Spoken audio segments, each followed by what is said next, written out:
Danes je z nami gospa Cecilija Oblonšek, ki poučuje na Teološki fakulteti.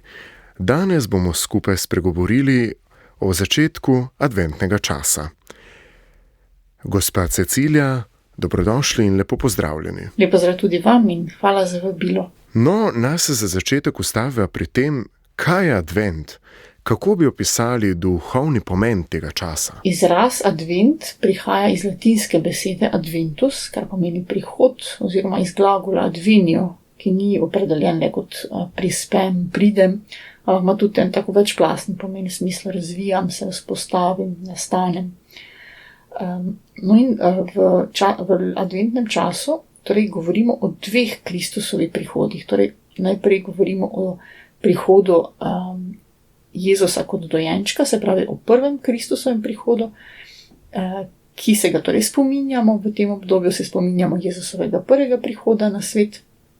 Govorimo pa tudi o drugem Kristusovem prihodu, ko bo Kristus prišel ob koncu času in bo vse v vsem.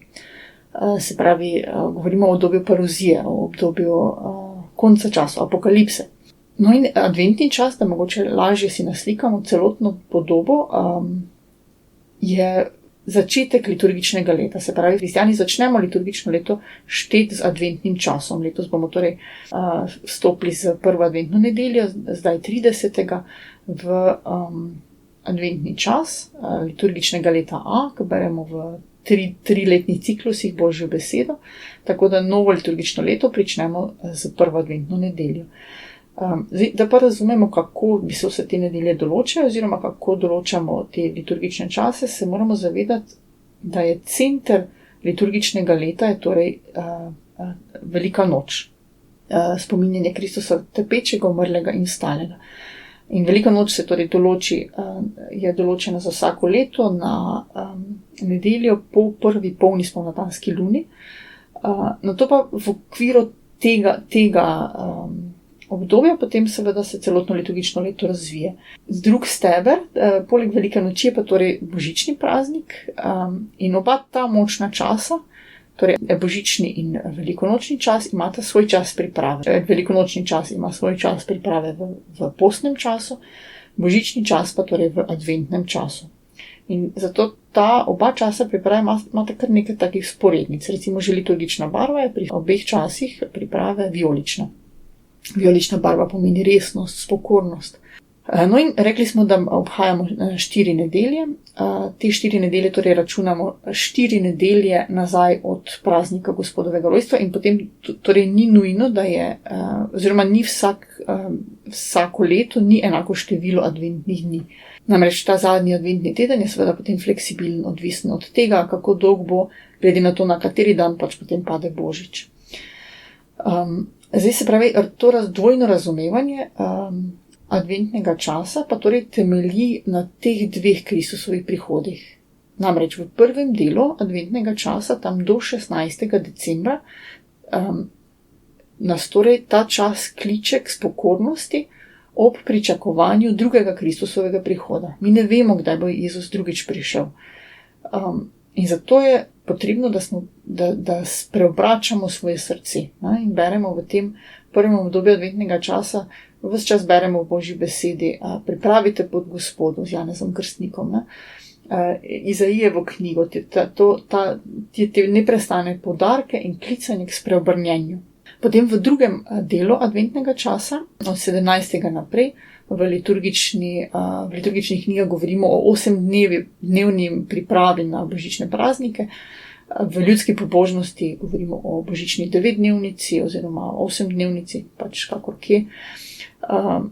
Se pravi, teh zadnjih nekaj dni pa je torej ta neposredna priprava na božične praznike in tu se pa intenzivneje spominjamo Jezusovega prvega prihoda in tudi pesmi opevajo v bistvu te skrivnosti. V okviru tega časa imamo še potem zelo lep praznik brezmadežnega spočetja Device Marije, torej 8. decembra, ko se spominjamo, da je bila Marija ob trenutku svojega spočetja je bila brez greha. Se pravi, da je Bog že s tem, ko je Marijo v bistvu obvaroval vsakega greha, tudi izvirnega greha, s tem jo je pripravljal, torej, da je bila zmožna izreči svoj da. Seveda v svoji svobodni volji Bog bi našel druge načine, če se to ne bi zgodilo, ampak je to res en najčudovitejši način, kako je lahko poslal svojega sina v svet, kot nebogljeno dete spočeto v telesu matere, ki je bila brez greha, torej Device Marije. No in ta praznik je torej tudi v tem obdobju adventnega časa. Zakaj pa je pomembno, da ga obeležujemo in kako se tradicionalna razumevanja adventa spreminjajo v sodobnem svetu? Glede, dejstvo je, da vsak velik praznik terja neko pripravo. In praznik Gospodovega rojstva na isti način v bistvu pripravljamo svoje srce na Gospodov prihod. Ta prvi in drugi prihod. V preteklosti so družine zelo lepe načine obhajale v bistvu ta adventni čas, so bili tudi razni pripomočki, ki so pomagali k poglabljanju vere. Tudi danes jih še uporabljamo, bomo še omenili adventni venec, ki nas spodbuja k molitvi, ima tudi globlji pomen. Je to ena taka lepa ljudska pobožnost, ki nas spodbuja k molitvi v družini. Potem tudi recimo Marijo nosijo, ena taka lepa navada, ki se danes tudi do neke mere vrača v naše vasi. Družba nas pa po drugi strani nekako vleče iz te zbranosti. Če smo pozorni, v bistvu smo v sredini novembra že začeli, ali pa se še celo prej, začeli postavljati smrečice, lučke se obešajo po mestih. To so dosegli trgovci, zato da čim bolj ljudi zasipajo z prepričanjem o tem, da pač potrebujemo veliko stvari. To nas res vleče iz ene zbranosti, iz ene osredinjenosti na sam praznik. Tako imamo dostikrat občutek, da v bistvu smo že odpraznovali vse, preden sploh praznik sam že prispe. Dobro je, da se tega zavedamo in da se tega v svojih družinah v bistvu poskušamo čim bolj odstraniti iz svoje srede, se pravi, da ne nasedamo tržnim težnjam, da treba imeti čim več, da je treba čim ceneje, s čim večjimi akciji kupiti čim več daril. Tudi ti adventni venci, jaz se sama včasih smejim, otroke zasipajo s temi adventnimi koledarji in noter so čokoladice ali pa vsakič ena majhna igračka. Res mislimo, da bo to v otroku spodbujalo vedno večje pričakovanje. Ja, to bo spodbujalo vedno večje pričakovanje do še večjega darila. In če se družini tega zavedamo, se zavestno od tega ogradimo. Mi v družini nekako ne uporabljamo teh sodobnih adventnih koledarjev, ki noter skrivajo čokoladice ali pa vsakič eno igračko. In smo se zavestno odločili, da na Božič si ne podeljujemo daril. Ker je Kristus sam največje darilo. Imamo svetega Miklavža, takrat dobijo otroci kakšno manjšo pozornost, sicer pa za Božič daril ni. In otroci to res lepo ponotranjajo. Samo pričakovanje Božiča je pravzaprav cerkev z eno tako modrostjo vselej spodbujala. Recimo, ni nujno, da mi pripravljamo jaslice zadnji večeri, smo čisto živčni, ker pač mogoče ne gre stvar čisto tako, kot smo si jo zamislili, ampak je dobro, da se ta priprava na Božič, torej tudi z gradnjo, s pripravo jaslic, pripravlja že prej. In da je vsaj ta zadnji del adventnega časa že obarvan s to pripravo na sami božični praznik. Ne nazadnje, ne vem, mi smo, recimo, naš najmlajši že zdaj sprašuje, kdaj bomo imeli Marijo pa Jožefa, ki bosta z osličkom šla do jaslic. Smo v bistvu, Marija je še noseča in potem prihajata vsak dan malo bližje hlevčku, kjer pač pripravimo hlevček že prej, seveda brez Jezuščka, in potem Marija in Jožef vsak dan prihajata bliže. In otrok si to zelo zapomni, tako plastično, tako čist konkretno predstavitev tega praznovanja. Svečke simbolizirajo tudi nek začetek vsakega obdobja. Zakaj pa je prižiganje posameznih svečk pomembno in kaj vsaka od njih predstavlja? No, sicer pa seveda adventni venec. Adventni venec je ena lepa oblika ljudske pobožnosti, ki spodbuja k molitvi. Danes se je mogoče tudi to malo preusmerilo, govorimo o adventnih aranžmajih in marsikdo ima potem neke čist druge simbolike, v bistvu nek okras doma. Tu smo mi tudi kar tak zelo tradicionalni, se pravi, iz zimzelenega zelenja spleten venec, torej da je to okrogel venec, kar pomeni večnost, tako kot je prstan poročenih okrogel in se nikjer ne prekine, tako Bog obljublja svojo večno zvestobo v tem okroglem vencu. Zimzelen, zato ker je zelena barva upanja. Imamo torej iz zelenja spleten venec in potem 4 adventne sveče. Jaz, ki sem malo liturgika, še potem zasitnarim v svoji družini, da imamo v bistvu 3 vijolične sveče in 1 roza. Bom še kasneje razložila, zakaj prižiganje posameznih svečk pomembno. In po eni strani je lahko seveda to predstavnik 4 adventnih nedelj, ker vsako nedeljo prižgemo 1 svečko več, torej z adventnimi nedeljami se ta svetloba potem torej tudi veča. Najprej smo še zelo v temi, potem pa vsak teden je več svetlobe, vse do Kristusovega rojstva. Potem lahko te 4 sveče predstavljajo tudi 4 mejnike, in sicer stvarjenje sveta, potem učlovečenje s Kristusovim prihodom, potem samo odrešenje z smrtjo na križu in vstajenjem, ter zadnje obdobje Jezusov ponovni prihod, torej konec sveta. Potem lahko predstavljajo te 4 sveče tudi 4 strani neba, sever, jug, vzhod, zahod, kar pomeni, da je torej Kristus prišel za ves svet.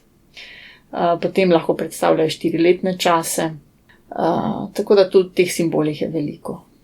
Torej adventni venec, originalni adventni venec je tudi brez nekega dodatnega okrasja, ravno zato, da pač se res izrazi ta močna simbolika teh 4 sveč.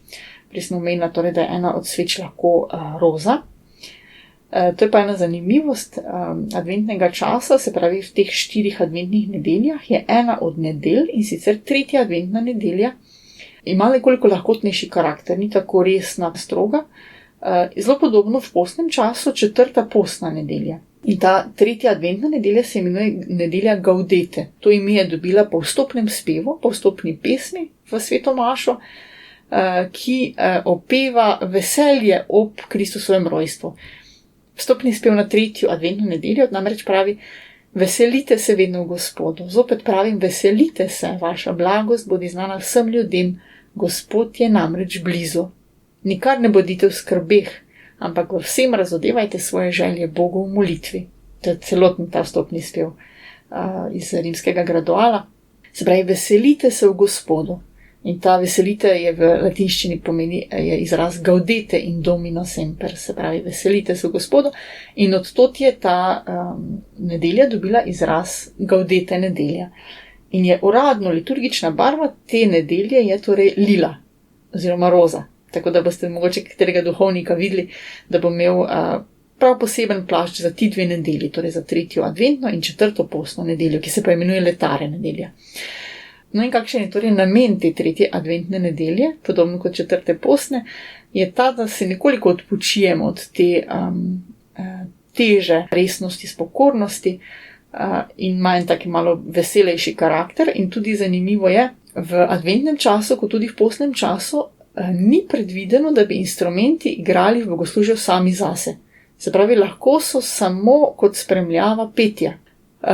Instrumenti pa sami za sebe torej ne igrajo, ampak na to 3. adventno nedeljo pa je predvideno, da lahko orgle igrajo same zase. Kot tudi recimo za slovesni praznik brezmadežnega spočetja Device Marije. Kako pomembna pa je cerkvena glasba med adventom in katere skladbe bi priporočili za to obdobje? Kaj pridejo ljudje iskat v cerkev? Pridejo iskat zabavo? Ne, umetnost. Vse to lahko najdejo v kulturnih ustanovah, v zabavo lahko najdejo v kakih klubih. V cerkev pridejo iskat mir, tihoto. In zato je zelo važno, da se človek je danes tako poln hitrice, mudi se nam vedno, ti telefoni, maili, vse to nas zasipa z informacijami in človek je včasih čisto prepoln vsega tega. In zato je v cerkvi prostor in čas, kjer lahko najdemo mir. Zato tudi glasba tega časa res predvideva veliko tihote, veliko umirjenosti, veliko koralnih napevov. Človek rabi tihoto, rabi mir. Kako nam lahko simbolika adventnega časa koristi tudi v našem osebnem življenju? In adventni čas je krasen čas, da si tudi v svojem življenju nekako povrnemo to umirjenost. No, da se res zavestno odrečemo blišču zunanjega sveta in da iz manj naredimo več. Dovolj ti je moja milost, ne, pravi apostol Pavel. Tam dovolj kristjani, ki verujemo, da je Jezus Božji sin, ne rabimo ničesar več, samo Kristusa. Je škoda, da obhajamo predbožične koncerte in predbožično to in predbožične sejme že imamo. Včasih smo govorili o adventnih sejmih, o adventnih koncertih, ki so imeli tudi ta karakter resnosti, spokornosti. Ponekod se to Bogu hvala še vrača. No, tudi jaz gledam v naši javni glasbeni šoli, zelo lepo pripravijo adventni koncert. Ne. V drugi strani v kakšni katoliški glasbeni šolah vidim, da govorijo o predbožičnih koncertih. Mi imamo zelo lep izraz, advent. Ne. Zakaj bi govorili o predbožičnem času, če imamo adventni čas? Tako da se poskušajmo res osredotočati na to, kar je bistveno. Se pravi, da zavestno odlagamo stvari, ki nas od tega odtegujejo. In adventni venec in večerna skupna molitev, družinska, je ena od oblik, ki jo zelo priporočam. Mi smo pred leti v svoji družini pričeli z molitvijo ravno ob adventnem vencu smo pričeli z rožnim vencem, dokler so bili otroci majhni, sama še nisem do te mere upala, pa smo rekli, ja, bo prenaporno. Ampak potem je enega večera prišel mož domov in je rekel, v družbi je vse narobe, treba več moliti. In smo začeli s celotnim delom rožnega venca, vsak večer en del, ali vesel, ali častitljiv, ali žalosten, ali svetli del. In vsak večer torej zmolimo celotnih 5 plus 1 desetke. In 4 otroci plus 2 starša, ravno vsak že zmoli svojo desetko, tudi najmlajši, ravno 6 let dopolno, brez problema spelje celotno desetko. In je to neverjeten dar. To prinaša v družino en velik mir. In res zelo toplo priporočam. Je potrebnega nekaj truda, zato da se zberemo vsak večer, da si odmerimo te pol ure, ampak je neskončno dragoceno. Jaz sem prepričana, da naša družina živi iz tega. In zato to priporočam res čisto vsaki družini. Tudi če mogoče še ni prilika, da bi celotna družina se izbrala, naj en začne. In boste videli, da se bodo drugi člani počasi pridružili. Tu biti samo vztrajni. Ker Bog dela čudeže tudi v srcih. Tako da to, molitev rožnega venca ob adventnem vencu, to je ves moj recept. Vam pa, drage poslušalke in dragi poslušalci, hvala, da ste bili danes z nami.